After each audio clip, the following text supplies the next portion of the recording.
Senator Daniel Akaka may be leaving the Senate, but his decades-long battle to give Native Hawaiians special recognition may not end with his tenure. And with details on that is a story on civilbeat.com, and we have editor John Temple joining us this morning. John, this story is rather interesting. It's just another angle that OHA is taking. Is that right?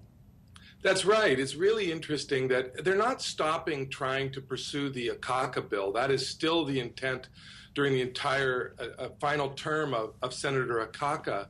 But they're looking at an alternative method of gaining recognition for Native Hawaiians, and that would be having the Interior Department acknowledge them much the way they acknowledged the Hopi tribe in 1936. So this has happened before, and it's believed that it could take about 18 to 24 months for this to occur. But there is a twist in this. There's a problem with the federal acknowledgement process. Is that right? Well, it's pretty tricky because Hawaii was not included in this among the states that were covered by this process.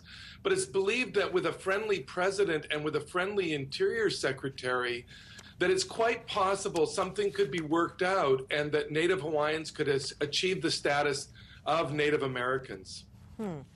Well, we'll have to wait and see what happens with that. And I know it's another twist. Yeah, definitely. Another interesting story on civilbeat.com this morning. There's you actually have the letter from the mayor from those Occupy Honolulu protesters. Yeah, it's really fascinating. It gives a little window into the thinking of the Occupy people.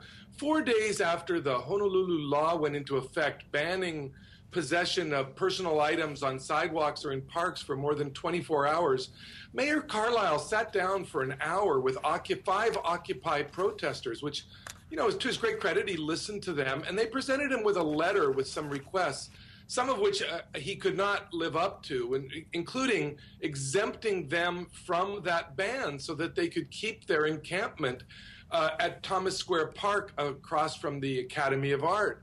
They also asked for him, if he couldn't do that, to provide another alternate location to hold the protests, which of course he also rejected. But there was dialogue, and you can read the letter on civilbeat.com. All right. Thanks so much, John. And thank you for joining us this morning. Great to be with you. And you can find the complete stories that we just discussed on civilbeat.com. You're watching KITV4 News this morning. The time now is 6:40.